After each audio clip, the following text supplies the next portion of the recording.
श्रीमद् भागवतम स्कंद संख्या 1 अध्याय संख्या 19 श्लोक संख्या 24 और 25 दो श्लोक हैं। गुड। श्लोक पढ़ता हूँ, मेरे पीछे दोहराइएगा। तथा च वह पृच्छयम् इमं विपृच्छे विश्रभ्य विप्रः इति कृत्याताम् सर्व आत्मना म्रियमाणः च कृत्यं शुद्धं च तत्र आमृषत अभियुक्तः। श्लोक पढ़ता हूँ, स्क्रीन पे है आपके, ध्यानपूर्वक पढ़िएगा और पीछे दोहराइएगा। ततश्चैव पृच्छयं विपृच्छे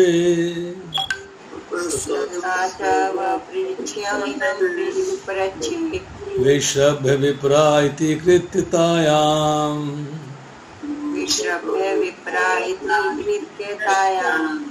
सर्वात्मना म्रियमाणश्च कृत्यम्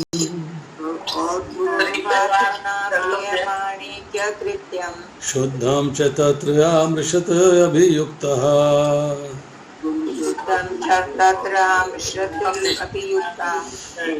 ततः च वः पृच्छयम् इमं वृक्षे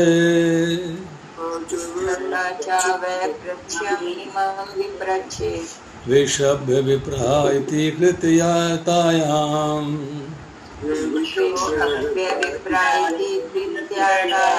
सर्वात्मना म्रियमाणे च कृत्यम् शुद्धं च तत्र आमृषत अभियुक्तः।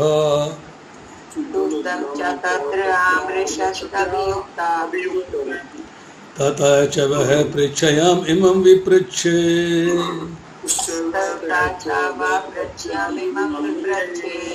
विश्रभ्य विप्राः कृत्यतायाम्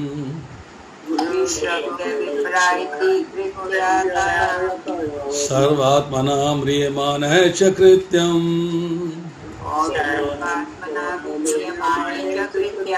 शुद्धं च तत्र आमृषत अभियुक्तः।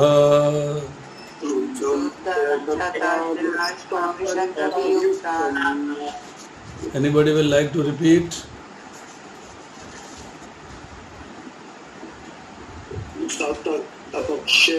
पृच्छामि विपृच्छे विश्रभ्य विप्रा इति कृत्यतायाम् सर्वात्मना म्रियमाणे कृत्यं शुद्धं च तत्रामृषत अभियुक्तः। थैंक यू प्रभु। यस रमन माता जी बोलिए। हरे कृष्ण प्रभु जी, दंडवत प्रणाम। दंडवत प्रणाम माता जी, बोलिए। ततः शुभ पृच्छं इमं विपृच्छे विश्रभ्य विप्रा इति कृत्यताम् सर्वात्मना म्रियमाणे कृत्यं शुद्धं च तत्रामृषत अभियुक्तः। हरे कृष्ण प्रभु। Thank you. हरे कृष्ण जी, दंडवत प्रणाम। बोलिए प्रभु, कृपा माधव प्रभु बोलिए। विश्रभ्य विप्रा इति कृत्यतायाम् सर्वात्मना म्रियमाणे च कृत्यं शुद्धं च तत्र अभियुक्तः। हरे कृष्ण बोलिए माता जी। ततः च वः पृच्छयामि इमं विपृच्छे विश्रभ्य विप्रा इति कृत्यतायाम् सर्वात्मना म्रियमाणे च कृत्यं शुद्धं च तत्र अमृषत अभियुक्तः। हरे कृष्णा प्रभु जी, दंडवत प्रणाम। यस माता जी बोलिए। ततः च वा पृच्छ्यम् इमं विप्रच्छे विश्रव्य विप्रा इति कृत्य तनयां सर्वात्मना म्रियमाणे च कृत्यं शुद्धं च तत्र आमृषत अभियुक्ता। हरे कृष्ण प्रभु जी। यस माता जी बोलिए। पृच्छ्यम् इमं विप्रच्छे विश्रव्य विप्रा इति कृत्यतां सर्व आत्मना प्रियमाणे च कृत्यं शुद्धं च तत्र अमृत अभियुक्ताः। यस और कोई? हरे कृष्ण प्रभु जी। यस माता जी नाम बताया करिए अपना पहले। हाँ जी, सुषमा कौशिक। यस। ततश्च वैप्रश्च इमं विप्रच्छे विश्रव्य विप्रा इति कृत्यातयां सर्वात्मना म्रियमाणेश्च कृत्यं शुद्धं च तत्रामृषातायुभियुक्ता। हरे कृष्ण प्रभु जी। थैंक यू माता जी, थैंक यू। अब मैं शब्दार्थ पढ़ता हूँ, मेरे पीछे दोहराइएगा। तथा इस तरह पहले निकलवा कर तथा वह तुमको पूछा जाने योग्य इमम यह विपृच्छे पूछता हूँ विश्रभ्य विश्वसनीय विप्रह ब्राह्मण इति इस प्रकार कृत्यतायाम विभिन्न कर्तव्यों में से सर्वात्मना म्रियमाण है। सर्वात्मना का अर्थ है प्रत्येक के द्वारा, म्रियमाण है विशेष रूप से मरणासनों द्वारा, च तथा कृत्यम आज्ञाकारी, शुद्धम एकदम सही, च तथा तत्र वहाँ पर आमृषत पूर्ण विचार विमर्श अभियुक्त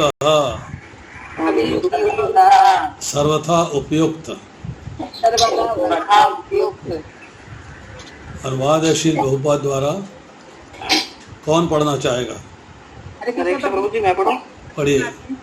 हे विश्वास पात्र ब्राह्मणों, अब मैं अपने वर्तमान कर्तव्य के विषय में पूछ रहा हूँ। कृपया पूर्ण विचार विमर्श के पश्चात मुझे सभी परिस्थितियों में हर एक के कर्तव्य के विषय में और विशेष रूप से जो तुरंत मरने वाला हो मरणासन, उसके कर्तव्य के विषय में बताइए। कौन बोल रहा था? हाँ जी प्रभु जी। कौन बोल रहा था? मैं राजकुमारी माता जी। थैंक यू माता जी, थैंक यू। तात्पर्य कौन पढ़ेगा? 2 पार्ट में पढ़ना है। पहला पार्ट कौन पढ़ेगा? मैं पढ़े। कौन बोला है? बोलिए।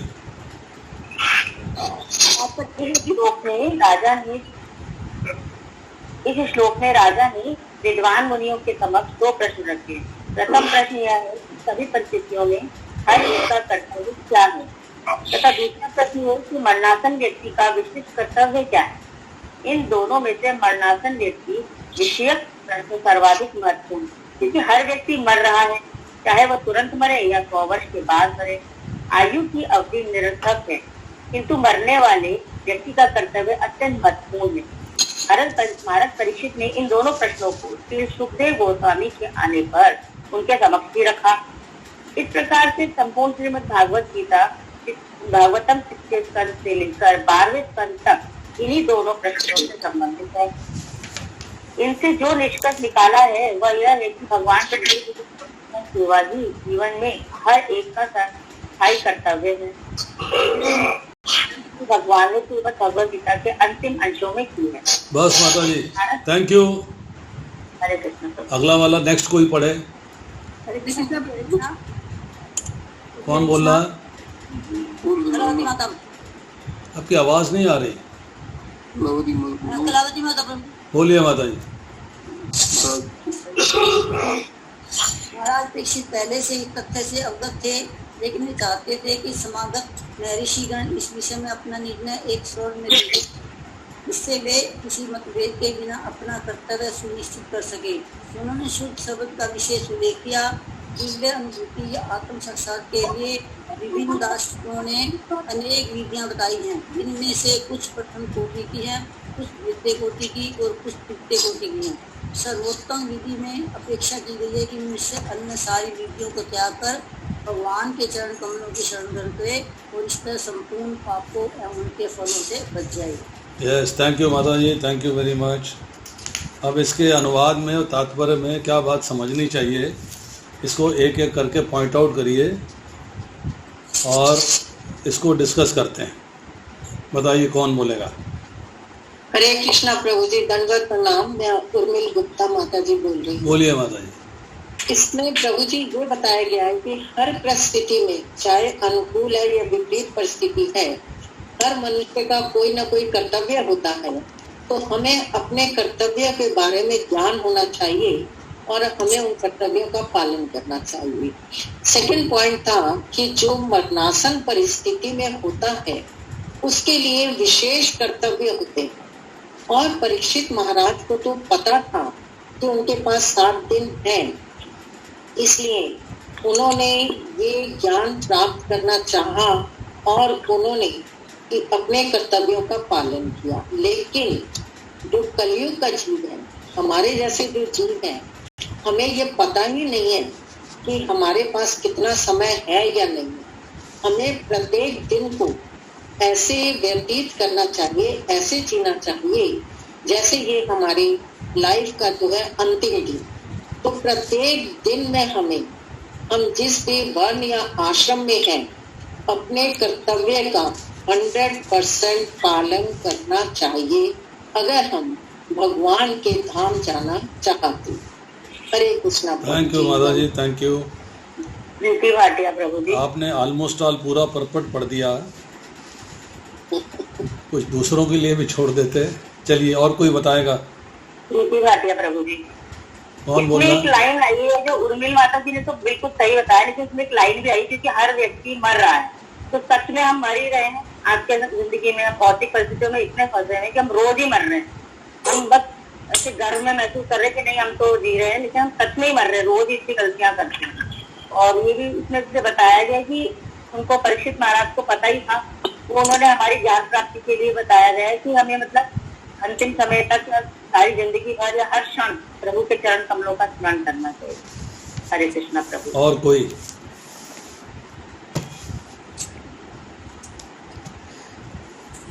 और कोई कुछ बताना चाहता है?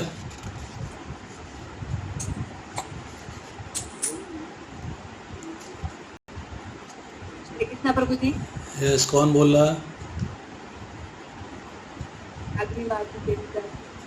बोलिए। हरे कृष्णा प्रभु। क्या कहते हैं, हम ना किसी भी काम में क्या कहते हैं हर प्राणी क्या कहते हैं कामों में लगा रहता है, तो कभी कुछ ना कुछ करता रहता है। तो उसे यही नहीं पता कि मुझे क्या करना चाहिए क्या नहीं करना चाहिए। मैं इसलिए मनुष्य जन्मी मुझे किस लिए मिली है और मेरे जीवन का लक्ष्य क्या है, मेरा जीवन का गोल क्या है, मुझे कहाँ पर जाना है, क्या करना है, कैसे करना है। तो इसमें यही बताया गया है कि हमारा सबका जीवन का लक्ष्य एक ही है कि हमें भगवान का धाम प्राप्त करना, अपने घर वापस जाना। ठीक है, कोई और कुछ ऐड करना चाहता है? प्रभु जी, मैं संदीप शर्मा ये बोलना चाहता था। बोलिए। कि जैसे अभी परसों 3 ट्रेन का एक्सीडेंट हुआ, उसमें 300 यात्री मर गए। तो ये मैं सोच रहा था कि उन 300 में कुछ डिवोटीज भी होंगे, कुछ अलग धर्म के लोग भी होंगे। तो उनको बेसिकली सडन एकदम से डेथ आ गई, तो एकदम उनके लिए भगवान ने क्या रखा है, क्या भगवत गीता में लिखा है। तो मुझे इस श्लोक से और इसके व्याख्या से मेरा सवाल का आंसर मिल गया कि अपना हर दिन अंतिम दिन समझो, पता नहीं मृत्यु कब आ जाए। तो मुझे मेरे सवाल का आंसर मिल गया और बिल्कुल संतुष्टि देखिए, जब हम हर दिन की बात करते हैं ना, तो उसको हम और छोटा करें। और छोटा ये है कि जो सांस अंदर गया है वो बाहर आएगा ही नहीं आएगा, कोई गारंटी नहीं है। एक क्षण जो हमने अभी जी लिया है, उसके बाद अगला क्षण जिएंगे कि नहीं जिएंगे, इसकी कोई गारंटी नहीं है। मैं एज ए डॉक्टर बता रहा हूँ कि मैंने बहुत सारे मरीज़ देखे हैं कि रोटी का ग्रास हाथ में है, मुंह में जाने से पहले डेथ हो गया, सेकेंड्स में, पता नहीं लगा। पानी का गिलास हाथ में है कि मुंह में लगाने से पहले डेथ हो गया। तो एक क्षण का भी पता नहीं है कब हार्ट अटैक हो जाए, कब कोई प्रॉब्लम आ जाए, नोबडी नोज।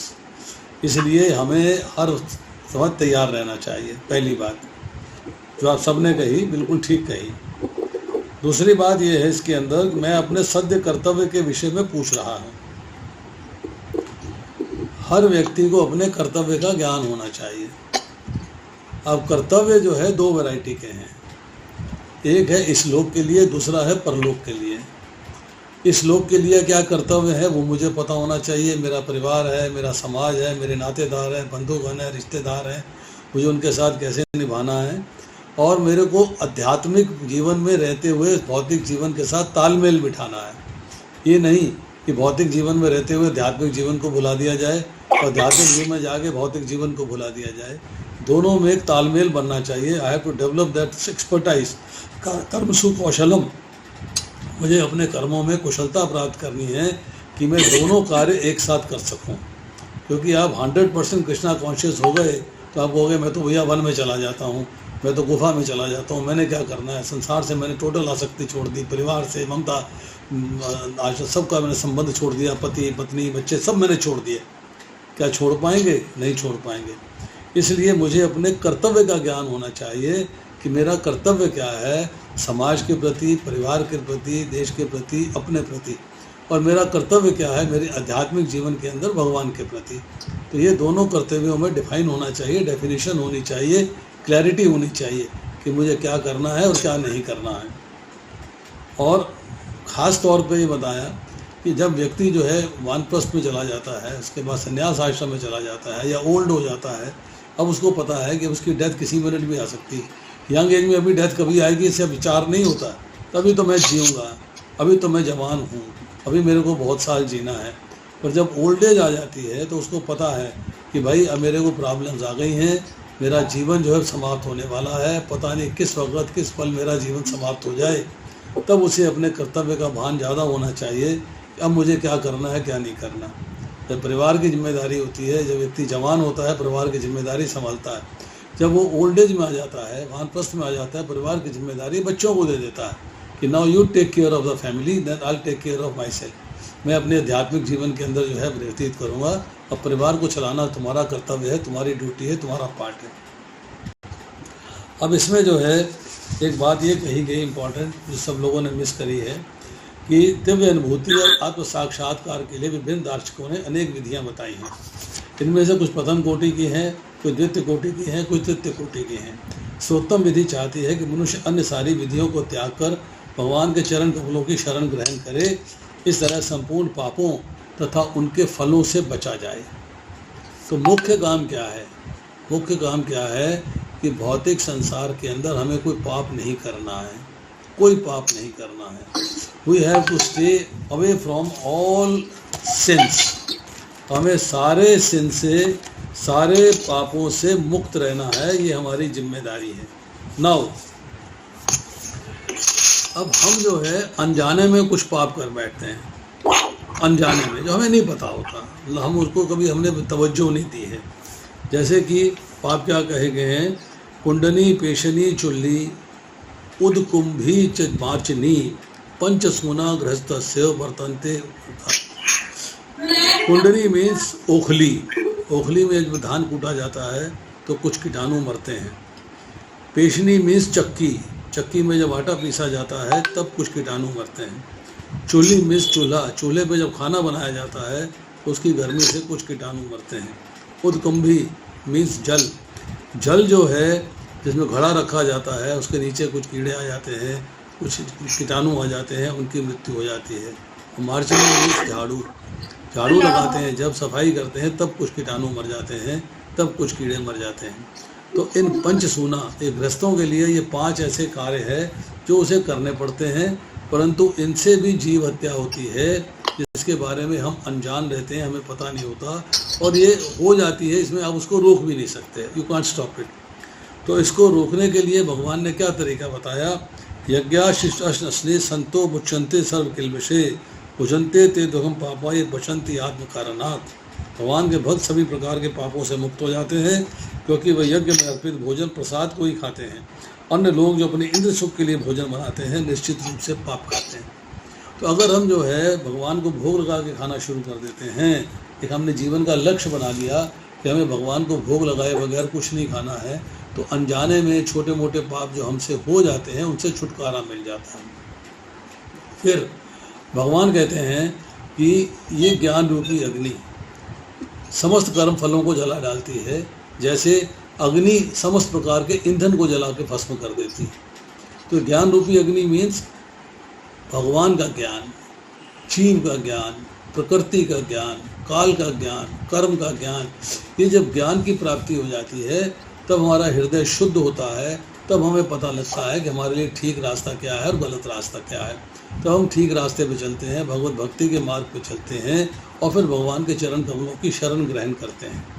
तो हम जो है इस तरह पापों से बच जाते हैं, क्योंकि भगवान ने स्पष्ट कहा है सर्वधर्मा प्रत्यज मामेकम शरणम व्रज अहम त्वं सर्व पापेभ्यो मोक्षयिष्यामि मा शुचः, कि तू एकमात्र मेरी शरण में आ जा, सब धर्मों का परित्याग करके मैं तुझे सब प्रकार के पापों से मुक्त कर दूंगा, डरो मत। तो भगवान पापों से मुक्त करने वाले हैं। शर्त ये है कि हम उनके चरण कमलों की शरण ग्रहण कर लें, दैट इज इम्पॉर्टेंट। हमें जो है उनके चरण कमलों की शरण ग्रहण करनी है। एक बार शरण ग्रहण कर लेंगे तो हम ऑटोमेटिकली भगवान के आदेश के अनुसार चलेंगे। भगवान जैसा कहेंगे, जैसा उन्होंने इंस्ट्रक्शंस दी है वैसी ही इंस्ट्रक्शंस करेंगे, क्योंकि भगवान तीसरे अध्याय में भगवद गीता कहते हैं जो व्यक्ति मेरे आदेश का श्रद्धापूर्वक और ईर्ष्या रहित होकर पालन करता है वह सकाम कर्म के बंधन से मुक्त होकर मेरे धाम में आ जाता है। तो यहाँ पर सर्वोत्तम विधि क्या है कि सब विधियों को त्याग कर भगवान के चरण कमलों की शरण ग्रहण करी जाए, अर्थात भगवान के आदेश का पालन किया जाए। उनको अनुकूल परिस्थिति हो तब भी, प्रतिकूल परिस्थिति हो तब भी मुझे उनके आदेश का पालन करना है, मुझे विचलित नहीं होना है, मुझे विचलित नहीं होना है। That is the most important part. संपूर्ण फलों, संपूर्ण पापों, उनके फलों से बच जाएगा व्यक्ति। ये अब जहाँ तक सवाल कोटियों की है, कोई व्यक्ति जो है अभी श्रवणम कीर्तनम ही कर रहा है, कोई व्यक्ति श्रवणम कीर्तनम विष्णु स्मरणम पाद सेवनम भी कर रहा है, कोई व्यक्ति जो है अर्चनम वंदनम दास्यम साख्य आत्मनिवेदनम, मतलब आप जैसे जैसे स्टेप्स में बढ़ते जाएंगे वैसे वैसे आपकी कोटि बढ़ती जाएगी। तो जब आत्मनिवेदन कर दिया है तो आप जो है प्रथम कोटि के हो गए कि yes now you have surrendered yourself to Krishna. तो अलग अलग विधियां हैं, अलग अलग सिस्टम्स हैं, अलग अलग लेवल्स हैं, हमें उन लेवल्स को लेके चलना है। और कोई भक्त कुछ ऐड करना चाहता है? चलिए श्लोक संख्या 25 करते हैं। मैं श्लोक पढ़ता हूँ पहले, उसके बाद उसका श्लोक के संधि विच्छेद पढ़ूंगा, साथ में उनके अर्थ पढ़ूंगा। मेरे तब कृपया उनके शब्द ध्यान से सुन लीजिएगा, रिपीट नहीं होंगे। तत्र अभवता भगवान व्यास पुत्र यक्षय गाम अटमान ननपेक्ष अलक्ष्य लिंग निज लाभ तुष्ट व्रत च वालय अवधूत वेशा। श्लोक पढ़ता हूँ। तत्र भवता भगवान व्यास पुत्र, दोहराइए। तत्र अभवता भगवान व्यास पुत्र, भगवान व्यास पुत्र। सब एक लय में बोलिएगा, एक साथ बोलिएगा। यदृक्ष्यागामटमाननपेक्षः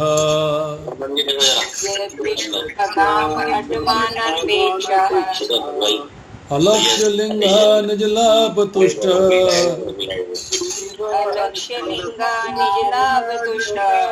व्रत च बाले अवधूत वेश। अभी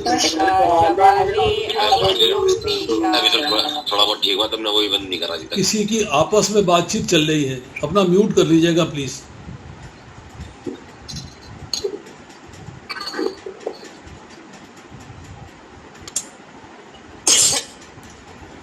तत्र अभवता भगवान व्यासपुत्रः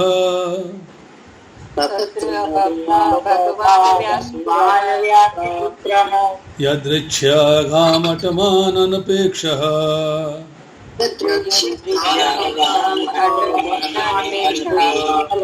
अलक्ष्यलिङ्गः निजलाभतुष्ट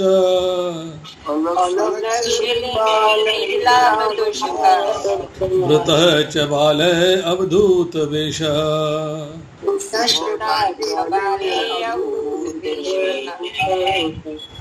कौन रिपीट करना चाहेगा? भाटिया। तत्र अभवत भगवान व्यासपुत्र यद्रक्षगामा अस्मान् अनपेक्ष अलक्ष्यः लिंग निजलाभतुष्ट वृतः च बाले अवधूत वेश। हरे कृष्णा प्रभु जी। उर्मिल माता जी। बोलिए माता जी। तत्र भगवत भगवान व्यास पुत्रो यद्रक्ष्यगाम तमानो अनपेक्षाम् अलक्ष्य लिंगो निजलाभतुष्टो वेतश्च बाले अवधूत वेषः। थैंक यू माता ji, thank you. Hare ji. Yes प्रभु बोलिए। तत्र भगवान व्यास पुत्र यदृच्छा गाम अटमान अनपेक्ष अलक्ष्य लिंगो निजलाभतुष्टो वेतश्च बाले अवधूत वेषः। हरे कृष्णा। यस माता जी बोलिए। तत्र अभवत भगवान व्यासपुत्रो यतरिच्छा गाम अटमानो अनपेक्षा अलक्ष्य लिंगो निजलाभतुष्टो वृतः च बाले अवधूत वेषः। Thank you. हरे कृष्णा प्रभु जी। लीलावती माता जी बोल रही हूँ। बोलिए लीलावती जी। तत्र अभवत भगवान व्यासपुत्र यद्रक्ष्यगामा अटमाननपेक्षा अलक्ष्यलिंगा निजलाभतुष्टा वृता च बाले अवधूत वेषा। हरे कृष्ण। शर्मा बोल रहा हूँ। तत्र भगवत भगवान व्यासपुत्रो यद्रक्षागामटमानोपेक्षा अलक्ष्यलिंगो निजलाभतुष्टो व्रतश्च बालेश्वर दूत वेश। हरे कृष्णा प्रभु जी। यस आलापनी माधवी देवी दासी प्रभु जी। बोलिए। तत्र अभवत है भगवान व्यास पुत्रो यदृच्छ्यः गाम अटमान अनपेक्ष अलक्ष्य है लिंग निजलाभतुष्टो वृतः च बाले अवधूत वेषः। हरे कृष्ण प्रभु। थैंक यू माता। हरे कृष्णा प्रभु। सुषमा कौशिक। यस।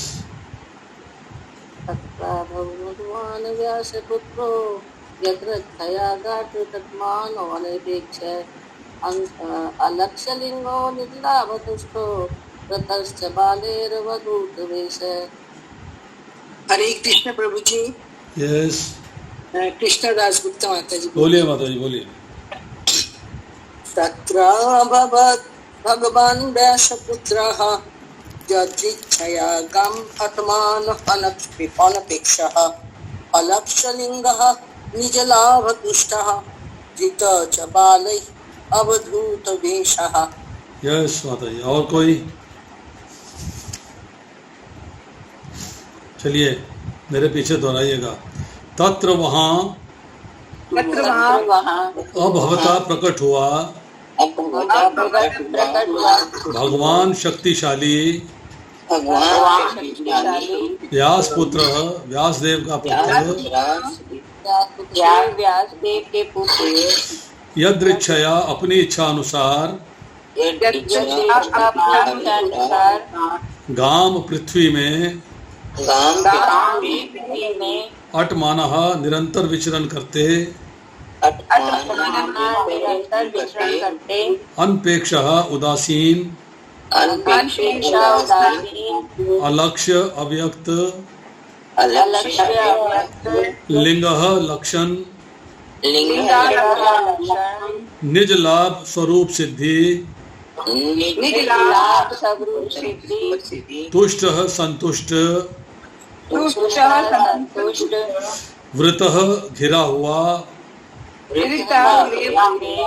च तथा बालः बालकों से अवधूत अन्यों द्वारा उपेक्षित वेश वेशभूषा में।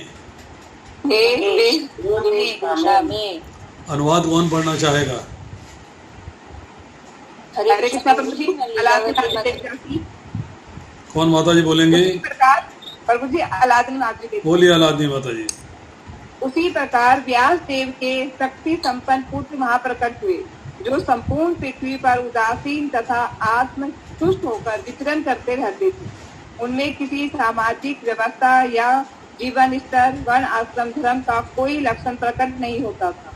वे स्त्रियों तथा बच्चों से घिरे हुए थे और इस प्रकार का वेश धारण किए थे मानो सभी लोगों ने उन्हें उपेक्षित अवधूत समझ रखा हो। हरे कृष्ण। थैंक यू माता जी, थैंक यू। तात्पर्य पढ़ेगा उर्मिल माता जी, पढ़िए आधा तात्पर्य। हरे कृष्णा प्रभु जी। भगवान शब्द कभी कभी सुखदेव गोस्वामी जैसे परमेश्वर के महान भक्तों के लिए प्रयुक्त होता है। ऐसे मुक्त जीव इस भौतिक जगत के कार्य व्यापार में उदासीन रहते हैं, क्योंकि वह भक्तिमय सेवा की महान उपलब्धियों से ही आत्मतुष्ट रहते हैं। जैसा कि पहले बताया जा चुका है, सुखदेव गोस्वामी ने न तो कोई औपचारिक गुरु का स्वीकार किया, न ही कोई औपचारिक संस्कार संपन्न किया। उनके पिता व्यासदेव उनके नैसर्गिक गुरु थे, क्योंकि सुखदेव गोस्वामी ने श्रीमद् भागवत इन्हीं से सुना। इसके बाद वे पूर्ण रूप से आत्मतुष्ट बन गए। इस प्रकार वे किसी औपचारिक विधि पर निर्भर नहीं थे। औपचारिक विधियां तो उनके लिए आवश्यक हैं, जो पूर्ण मोक्ष अवस्था को प्राप्त करना चाहते हैं। थैंक यू माता जी, थैंक यू।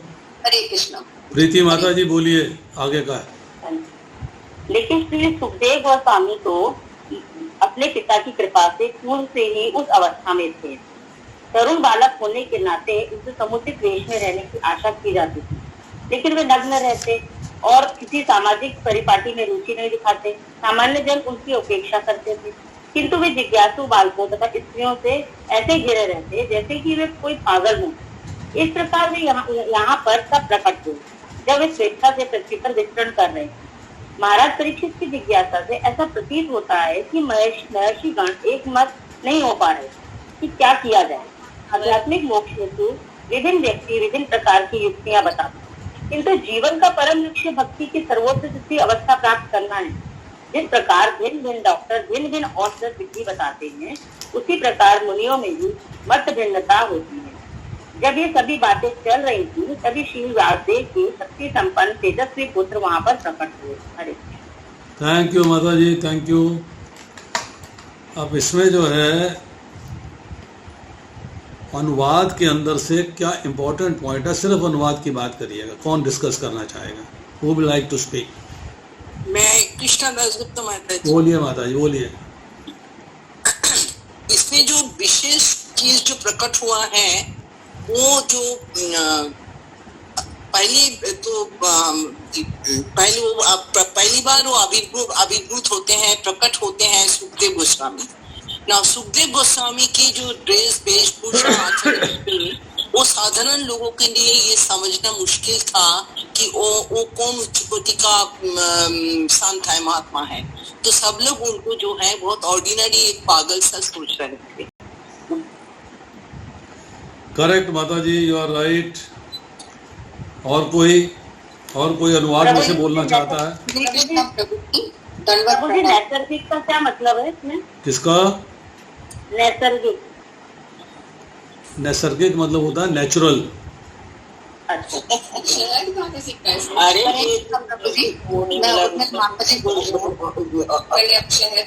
अरे और रोजा भी डलवाता है, दोनों डलवाता है। बच्चों के निशान से बच्चों ये पढ़ाई। इसमें जो एक इम्पोर्टेंट लाइन है वो है उनमें किसी सामाजिक व्यवस्था या जीवन स्तर वर्णाश्रम धर्म का कोई लक्षण प्रकट नहीं था। मतलब आप ये नहीं कह सकते थे कि ब्रह्मचारी हैं, ये नहीं कह सकते थे वानप्रस्थ है, ये नहीं कह सकते थे सन्यासी हैं। वो नैसर्गिक अपने बस अवधूत रूप में जो है मूव करते थे और समस्त संसार में उनकी जो है मूवमेंट अवधूत रूप में थी। अवधूत शब्द जो है यहाँ पर प्रभुपाद इसका मीनिंग रखते हैं अन्यों द्वारा उपेक्षित। अवधूत का मतलब है, अब हम जो डिक्शनरी मीनिंग लेते हैं अवधूत का, उसका मतलब होता है जिसको कपड़ों की भी चिंता नहीं होती, और वो एक ऐसे पद पे है जिसको समाज में किसी व्यवस्था की चिंता नहीं होती, वो अपना नेचुरली घूमता रहता है, अर्थात अन्यों द्वारा उपेक्षित होता है। वो लोग उसकी परवाह नहीं करते कि कैसा आदमी जैसा भी है इसको चलने दीजिएगा, कोई प्रॉब्लम क्रिएट नहीं होता। अब इसके बाद आता है कि संपूर्ण पृथ्वी पर उदासीन तथा आत्मतुष्ट होकर विचरण करते थे। आत्मतुष्ट का मतलब है कि किसी प्रकार की इच्छाएं नहीं हैं, किसी प्रकार की डिज़ायर्स नहीं हैं, डिज़ायरलेस व्यक्ति हैं, और संसार के प्रति उदासीन है। संसार में क्या हो रहा है, क्या नहीं हो रहा है, कौन क्या कमेंट कर रहा है, क्या कमेंट नहीं कर रहा है, कौन कैसा फील कर रहा है, कैसा फील नहीं कर रहा है, इसके बारे में उनका कोई इंटरेस्ट नहीं है, कोई इच्छा नहीं है, कोई इसके बारे में ज्ञान नहीं है। ही स्टेज वेरी नेचुरली, अपने नेचुरल तरीके रहते हैं, अवधूत वेश में रहते हैं। अब तात्पर्य पढ़ते हैं। तात्पर्य में कौन माता जी, कौन प्रभु जी बोलना चाहेंगे? कम से कम 4 लोगों को बताना है, 4 पॉइंट्स हैं अलग अलग। तो पहला पॉइंट कौन बताएगा? नाम बताइए अपना और पहला पॉइंट बताइए।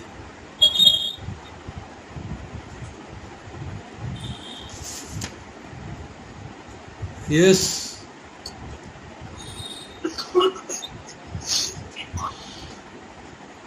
उर्मिल गुप्ता माता जी कुछ बोलना चाहेंगी एक पॉइंट पे? हरे कृष्णा प्रभु जी, दंडवत प्रणाम। यस माता जी बोलिए। यहाँ पर ये बताया गया है प्रभु जी कि शुभदेव गोस्वामी जो थे उन्होंने कोई गुरु नहीं धारण की थी, उन्होंने अपने पिता व्यासदेव जी से ही सारा ज्ञान प्राप्त किया था। भागवत कथा भी उन्हीं से सुनी थी, और वो उससे इतने आत्मतुष्ट हो गए थे कि उनको और किसी से ज्ञान प्राप्त करने की आवश्यकता ही नहीं पड़ी। ठीक है माता जी, थैंक यू। और दूसरा आदरणीय माता जी बोलेंगी कुछ? हरे कृष्णा प्रभु जी। यस। क्या कहते हैं, वो परीक्षित महाराज वो बैठे हैं वो सुनने के लिए, वहाँ पर सब तरह के साथी पुरुष सब वो सारे बैठे हैं। कोई कुछ पूछ रहे हैं कि कोई कुछ एडवाइस दे रहा है, कोई कुछ दे रहा है, कोई कुछ बता रहा है कि ऐसे कर लो ऐसे कर लो। तो इतने में ही सुखदेव गोस्वामी प्रकट होते हैं, वो बताते हैं कि तो उनसे वो परीक्षित महाराज पूछते हैं कि ब्रह्मचारी व्यक्तियों का भी क्या कर्तव्य है, क्या करना चाहिए। चलिए प्रीति माता जी कुछ बोलेंगी? नहीं, मैं समझूंगी इसको। प्रभु जी एक पॉइंट ये है कि ये सुखदेव गोस्वामी ये जो गुरु परंपरा से भगवतम हमारे पास पहुंचा है, इसका एक प्रूफ है। व्यासदेव ने जो ये लिखा है, व्यासदेव ने खुद अपने पुत्रों को बोला था, उन्होंने सूत गोस्वामी का प्रेजेंस में परीक्षित महाराज को बोला था, और उसी के थ्रू भगवतम जो है प्योर फॉर्म में हमारे पास पहुंचा। करेक्ट, बहुत बढ़िया। और कोई? Anyone else wants to point out something? 2 लोगों ने हाथ रेज किए हैं।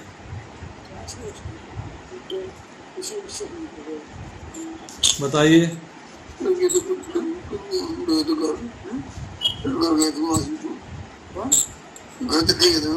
कृष्णार्थी माता जी, कृष्णार्थी माता जी बोलिए। प्रभु जी वो एक तरुण बालक होने के बावजूद भी वो नांगे वेश में रहते थे, जिससे कि लोग उनको इस बात का ज्ञान नहीं था कि स्त्री और पुरुष क्या। सारे जो स्त्री और बच्चे होते थे उनके आगे पीछे ऐसे घूमते थे जैसे वो पागल हो, क्योंकि उनको इतना भगवान से शुद्ध भक्त हो चुके थे कि उनको इस बात का कोई परवाह नहीं था कि मेरे बारे में कोई क्या बोल रहा है और क्या नहीं बोल रहा है। वो इस बात की कोई चिंता ही नहीं करते थे, अक्सर भगवान की सेवा के सिवा। हरे कृष्णा प्रभु जी। ठीक है माता जी, थैंक यू, बहुत बढ़िया। और दूसरा हाथ किसका रेस था?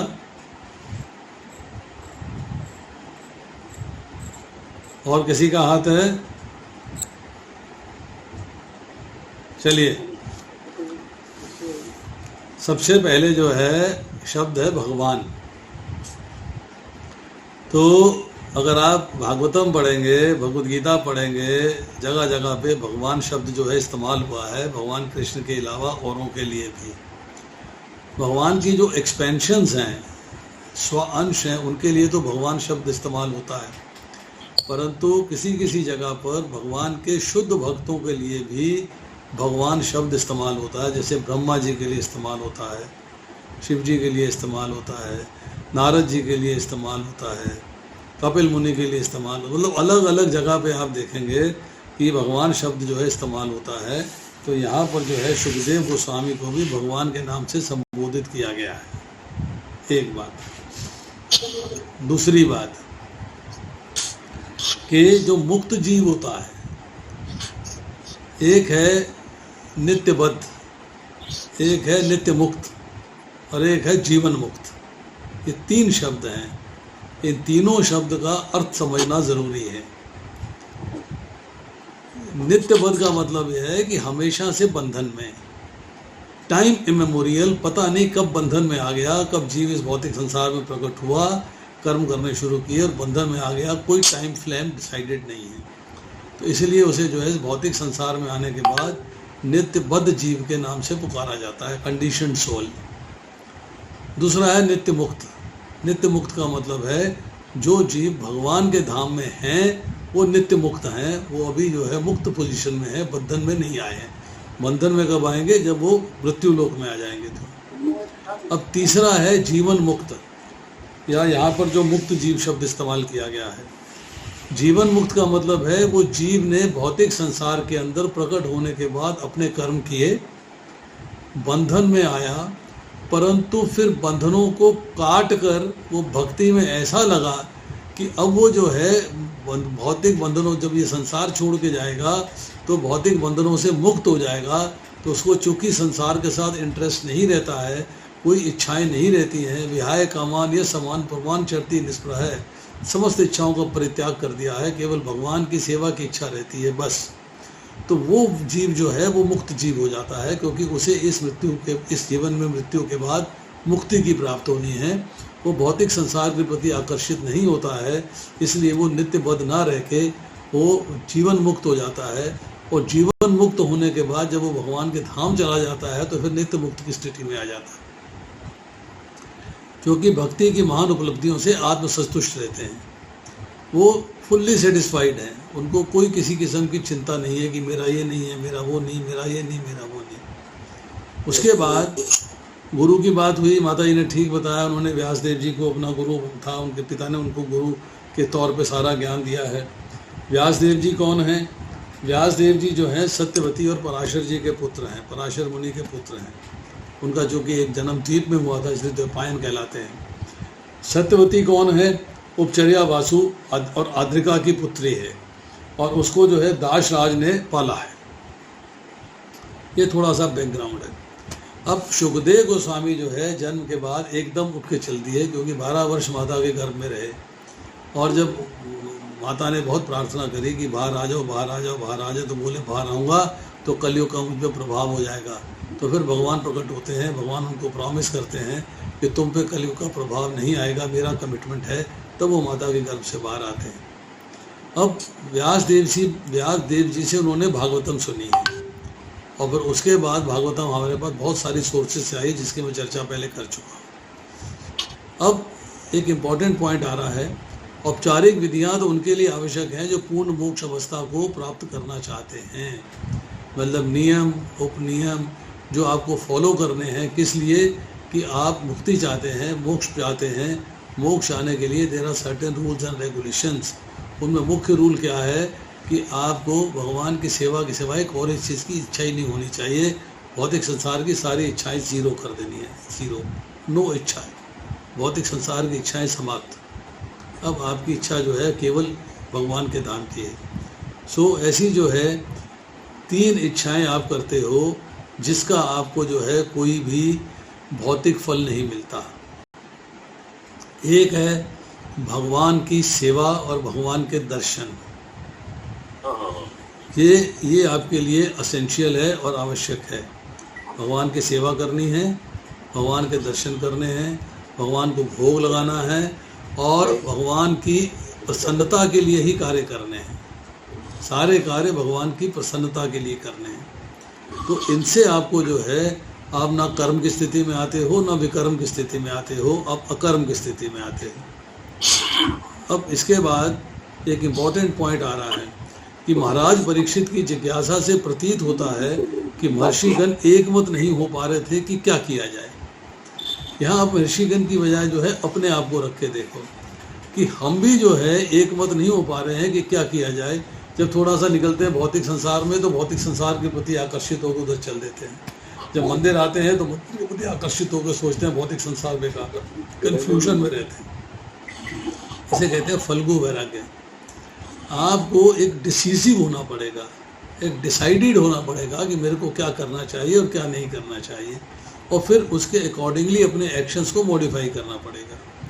तो यहाँ प्रभुपाद लिखते हैं, आध्यात्मिक मोक्ष के लिए विभिन्न व्यक्ति विभिन्न प्रकार के नुस्खे बनाते हैं। कोई कुछ बताता है, टीवी में कोई कुछ बोल रहा है, टीवी में कोई कुछ बोल रहा है, किसी ने अपनी किताब लिख दी है, किसी ने अपना ज्ञान बता दिया है। पर एग्जैक्ट ज्ञान क्या है? एग्जैक्ट ज्ञान है जो गुरु परंपरा से आता है, जो आपको जो है गुरु परंपरा में जो सीनियर डिसाइपल्स होते हैं गुरु के, उनसे ज्ञान प्राप्त होता है।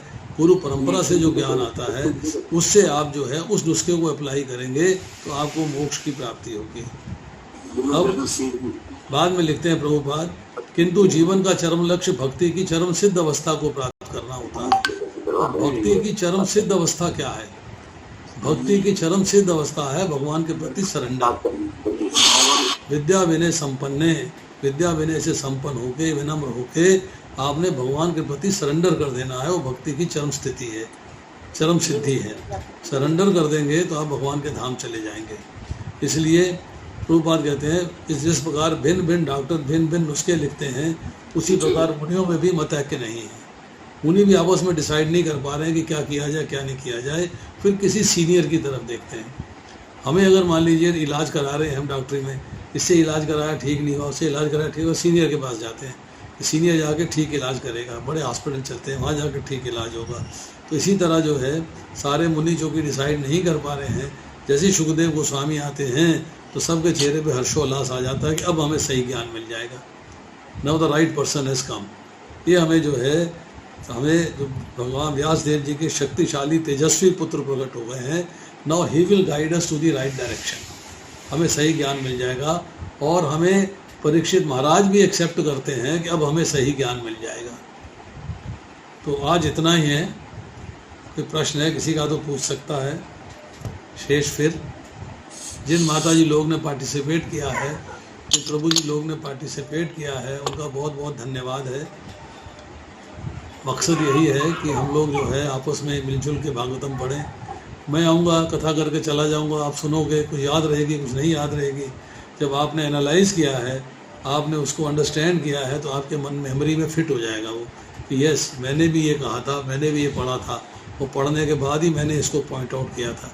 जो चीज़ कमियां रह गई हैं वो मैंने बता दिया है। तो I think you like the format. अब आप कोई कमेंट करना चाहते हैं या कोई प्रश्न करना चाहते हैं तो यू आर मोस्ट वेलकम। हरे कृष्ण प्रभु जी। हरे प्रभु जी, मेरा क्वेश्चन है। हरे कृष्ण प्रभु जी। यस प्रभु जी, मेरा नैसर्गिक गुरु कौन होते हैं? देखिए, मैंने आपको बताया था नैसर्गिक। हाँ जी, हाँ जी। नैसर्गिक का मतलब होता है नेचुरल। नेचुरल बच्चा जो है उसकी नैसर्गिक गुरु उसकी माँ है। वो उसको ज्ञान देती है, बताती है कि क्या ठीक है क्या गलत है। आप अपने बच्चे के साथ किचन में जाते हो, उसको बताते हो भैया तवे पे हाथ नहीं रखना, हाथ जल जाएगा। गर्म चीज़ को हाथ नहीं लगाना, हाथ जल जाएगा। मिक्सी में उंगली नहीं डालनी है, उंगली कट जाएगी। आप उसके नैसर्गिक गुरु हो, नेचुरल गुरु हो आप उसके। इस तरह संसारिक ज्ञान में जो बाहरी ज्ञान है घर से बाहर का, उसमें पिता नेचुरल गुरु है, भाई नेचुरल गुरु है, बहन नेचुरल गुरु है, वो उसको ज्ञान देते हैं। इसी तरह जब आध्यात्मिक जीवन में आते हैं तो कुछ नेचुरल गुरु होते हैं जो आपको जो है, जिनको आप पसंद करते हो, जो आपके प्रश्नों का उत्तर देते हैं, आपके डाउट्स रिमूव करते हैं, आपके क्वेश्चंस को इजी लैंग्वेज में आंसर करते हैं। वो आपका मन करता है उनको अपना गुरु स्वीकार करने के लिए, तो नैसर्गिक गुरु हो जाते हैं, नेचुरल गुरु हो जाते हैं। आपके पास बहुत ऑप्शंस हैं, बहुत लोगों से कथा सुनते हो, बहुत लोगों की बातें सुनते हो, बहुत लोग आपको ज्ञान देते हैं, बहुत लोग बताते हैं, और फिर बहुतों से पूछने की क्या ज़रूरत है? वाई? जब एक से पूछ लिया तो बहुत है, नहीं इससे भी पूछूंगा, उससे भी पूछूंगी, इससे भी पूछूंगी, उससे भी सुना है, उससे भी सुना है। तो उसमें फिर आप कहते हो कि एक मेरा नेचुरल गुरु होना चाहिए जो इन सब बातों को कंपाइल करके मुझे ठीक डायरेक्शन दिखा दे।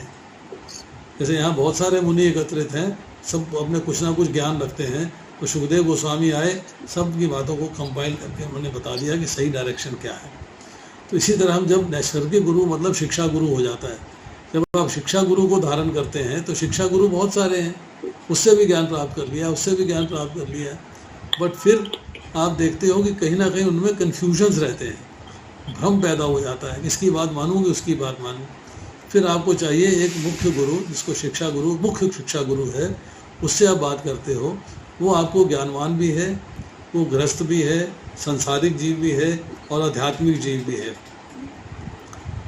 गुरु महाराज मुझसे कहते हैं कि भाई एक गृहस्थ को पालन, प्रभुपाद ने कहा है एक सीनियर गृहस्थ आपका जो है शिक्षा गुरु होना चाहिए, जो आपको बता सके कि भौतिक संसार में, आध्यात्मिक संसार में तालमेल कैसे बिठाना है। That part is very important. वो आपका नैसर्गिक गुरु हो जाएगा, नेचुरल गुरु हो जाएगा, जिससे आपको ज्ञान की प्राप्ति होगी कि मैंने यहाँ से ज्ञान प्राप्त किया था प्रभु जी, वहाँ से ज्ञान प्राप्त किया था प्रभु जी, अब आप बताइए मुझे क्या पालन करना चाहिए, एक्स को पालन करना चाहिए कि वाई को पालन करना चाहिए, या कोई नया इसमें से निष्कर्ष करके आता तो जेड को पालन करना चाहिए। तो नैसर्गिक गुरु हो जाता है। यस, शास्त्री माता जी। हरे कृष्णा प्रणाम। हरे कृष्णा प्रभु जी। यस, दंडवत प्रणाम प्रभु जी। मैं ऐसा बोल रही, जबकि हमारी मृत्यु का कोई टाइम नहीं है, हमें कभी भी जाना पड़ सकता है यहाँ से, तो हम लोग ये जो जन्मदिन मनाते हैं, हमारी कैपेसिटी भी है या नहीं है, मैरिज है, आज हमें लोन लेना पड़े, पर हम लोग अपने बच्चों का, क्योंकि हम तो मरने के करीब पहुंचते जा रहे हैं ना, 1 ईयर एग्जैक्टली माइनस होता जा रहा है, तो हम लोग ऐसा क्यों करते हैं? सभी लोग करते हैं, चाहे हमारे पास धन है या नहीं, तो ऐसा करना नहीं चाहिए ना। सिर्फ भगवान का भोग लगाओ, हलवा बन, और बस जन्मदिन हो गया, मैरिज एनिवर्सरी हो गई। I think this is good idea और नॉट? देखिए, आपका आइडिया बिल्कुल ठीक है, परंतु समस्या आती है लोकाचार की, कि इस लोक के अंदर कुछ चीज़ें प्रचलित हैं, वो प्रचलित चीज़ों को आप फॉलो करते हैं, नहीं फॉलो करेंगे तो समाज में आपकी हिटी होगी, समाज में हिटी होगी, आध्यात्मिक जीवन में हिटी नहीं होगी।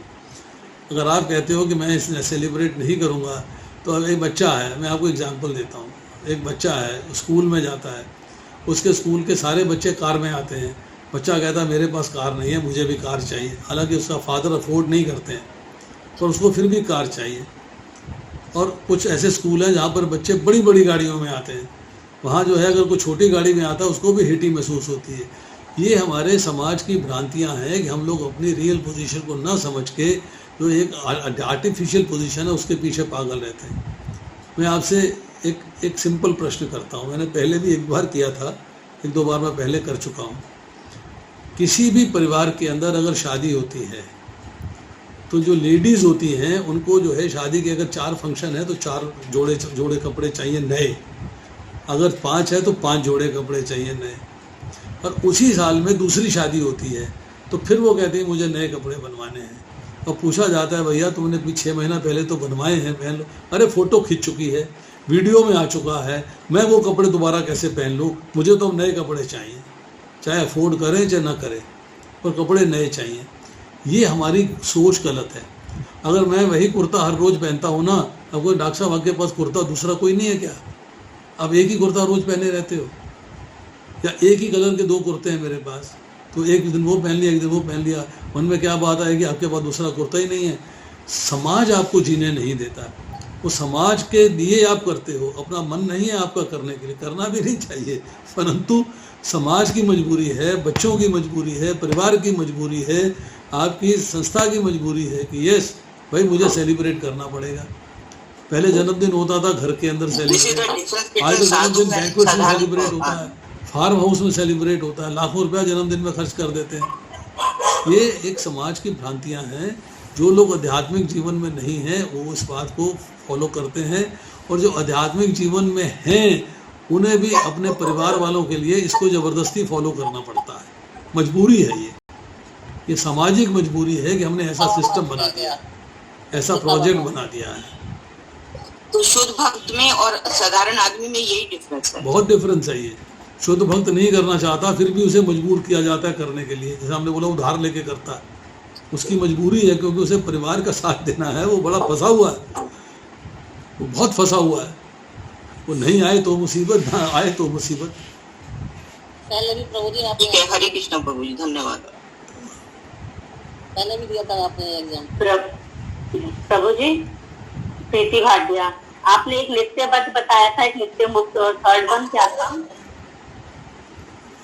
नित्य मुक्त, नित्य बद्ध और जीवन मुक्त, 3 शब्द हैं जी। 3 शब्द हैं, नित्य बद्ध, नित्य मुक्त, नित्य मुक्त है, नित्य बद्ध है और जीवन मुक्त है। जीवन। यस संदीप प्रभु, आपका प्रश्न है कोई? हेलो, हरे कृष्ण प्रभु जी, दंडवत प्रणाम। मेरा प्रश्न ये है, जैसे आप बता रहे थे कि गुरु होते हैं, एक मुख्य गुरु होते हैं और एक नैसर्गिक गुरु होते हैं बेसिकली। तो मेरा क्वेश्चन ये था कि अगर जो हम दीक्षा लेते हैं तो वो बेसिकली दीक्षा कैसे ली जाती है, और वो नैसर्गिक गुरु से लेनी चाहिए, मतलब जैसे तेरे पिता भी हो सकता है, भाई भी हो सकता है, उसके अलावा लेकिन कंफ्यूजन हो जाता है, मुख्य गुरु के पास जाते हैं। So who is eligible to give diksha to a disciple? देखिए, जो भौतिक संसार है जिसमें आप रह रहे हो, गुरु का मतलब होता है ज्ञान देने वाला। आपको माता ने ज्ञान दिया, पिता ने ज्ञान दिया, भाई ने ज्ञान दिया, बहन ने ज्ञान दिया, वो भौतिक संसार के गुरु हैं। जो आपके आध्यात्मिक ज्ञान के गुरु हैं, जो आपको भगवान, जीव, कर्म, काल और प्रकृति के बारे में बताते हैं, जो आपको भगवान का ज्ञान देते हैं, भगवान की लीलाओं का ज्ञान देते हैं, भगवान के नाम रूप गुण लीलाधाम का ज्ञान देते हैं, आपको भक्ति में कैसे लगना है इसका ज्ञान देते हैं, भक्ति को सुपरवाइज करते हैं, वो आपको दीक्षा देते हैं, वो आपको दीक्षा देने में सक्षम है। उसमें भी 4 प्रकार के गुरु होते हैं। एक गुरु है पथ प्रदर्शक, जो आपको भक्ति के मार्ग पे लेके जाता है। दूसरा शिक्षा गुरु, जो भक्ति के मार्ग पे आपको तैयार करता है। तीसरा है दीक्षा गुरु, जो आपको दीक्षा देता है, भगवान से कनेक्शन जोड़ता है। चौथा है चैत्य गुरु, आपके हृदय में विराजमान है भगवान स्वयं, वो आपको प्रेरणा देते रहते हैं। इसलिए भौतिक संसार के गुरु, आध्यात्मिक संसार के गुरु बिल्कुल अलग हैं, दोनों में भेद है। भौतिक संसार का गुरु आपको भौतिक ज्ञान देता है, आध्यात्मिक संसार गुरु आपको आध्यात्मिक ज्ञान देता है। तो प्रभु जी, इसी क्रम में मेरा क्वेश्चन ये है, एक और क्वेश्चन है कि आपने बेसिकली कई लोगों को रिकमेंड किया है टू ए मुख्य गुरु, राइट? तो वो बेसिकली जरूरी होता है? फॉर एग्जांपल लेट्स से अगर मैं इस्कॉन के मंदिर में किसी वैष्णव फुल टाइम इस्कॉन डिवोटी को अपना गुरु मानना चाहूँ, तो क्या मुझे रिकमेंडेशन लेके जाना पड़ेगा? वो शिक्षा गुरु है, आपको वहाँ पे डिफ्रेंशिएट करना पड़ेगा, लर्न करना पड़ेगा कि शिक्षा गुरु कौन है और दीक्षा गुरु कौन है। दीक्षा गुरु को परंपरा से दीक्षा देने की परमिशन होती है बाय अथॉरिटीज़, उसके गुरु के द्वारा ये अथॉरिटीज़ परमिट करती है कि ये सब आप गुरु बन के शिक्षा बना सकते हो। शिक्षा गुरु है जो आपको ज्ञान देता है। जैसे मैं ज्ञान देता हूँ तो बहुत सारे लोग मेरे को अपना शिक्षा गुरु मानते हैं। वो मेरे से क्वेश्चंस करते हैं, मेरे से आंसर्स प्राप्त करते हैं। मैं उन्हें गाइड करता हूँ दीक्षा की तरफ जाने के लिए। मैं दीक्षा नहीं देता हूँ, मेरा अधिकार नहीं है, पर मैं उन्हें गाइड करता हूँ। कुछ लोग मंदिर में किसी को गुरु बनाते हैं, बहुत अच्छी बात है। कुछ लोग मंदिर के बाहर गुरु बनाते हैं, बहुत अच्छी बात है। पर गुरु परंपरा से होना चाहिए, गुरु होना चाहिए डिसिप्लिन सक्सेशन के अंदर। वो शिक्षा गुरु भी डिसिप्लिन सक्सेशन में होना चाहिए। अब आपको मंदिर में वो ऐसा व्यक्ति लगता है जिससे आपको लगता है सारे प्रश्नों के उत्तर मिल जाते हैं, आप उसको शिक्षा गुरु बनाते हो, बहुत अच्छी बात है, बनाइए, अवश्य बनाइए। आपको लगता है दूसरे से उत्तर मिलता है, 2 बनाइए। शिक्षा गुरु कई हो सकते हैं, शिक्षा गुरु 4 हो सकते हैं, शिक्षा गुरु 6 हो सकते हैं। पर जहाँ कहीं आपको लगता है कि मैंने 6 शिक्षा गुरु धारण कर लिए हैं। आप केमिस्ट्री पढ़ते हो ना, आपका एक ही टीचर होता है स्कूल में। अब 6 टीचर से केमिस्ट्री नहीं पढ़ते। आप फिजिक्स पढ़ते हो, एक ही टीचर होता है, 6 से नहीं पढ़ते।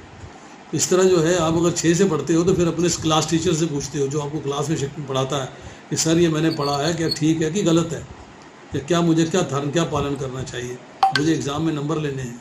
मुझे बोर्ड को पास करना है, तो वो आपको बताता है कि ये तरीका ठीक है, this is the right format. इसी तरह यहाँ भी है, शिक्षा गुरु आपको बताएगा कि कौन सा राइट फॉर्मेट है, कौन सा राइट फॉर्मेट नहीं, इसको कैसे मॉडिफाई किया जाए। Choice is yours. Thank you. Hare Krishna प्रभु। ये सलादरी माता जी पूछिए।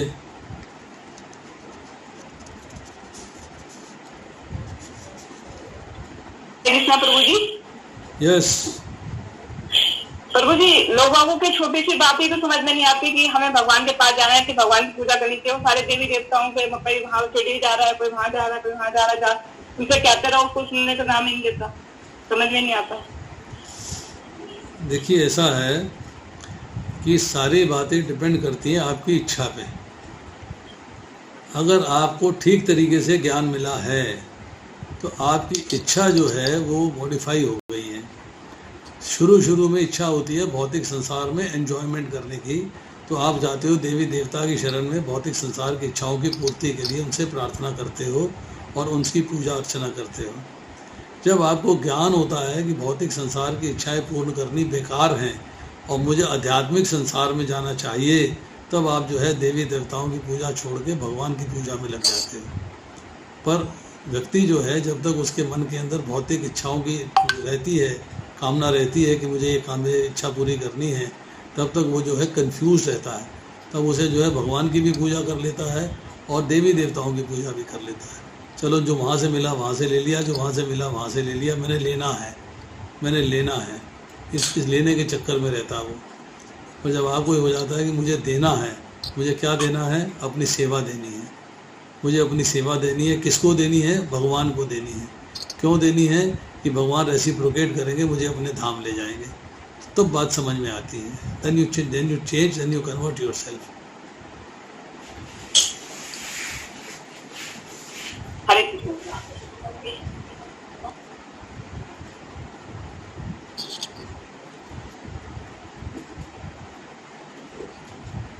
और किसी का कोई प्रश्न है?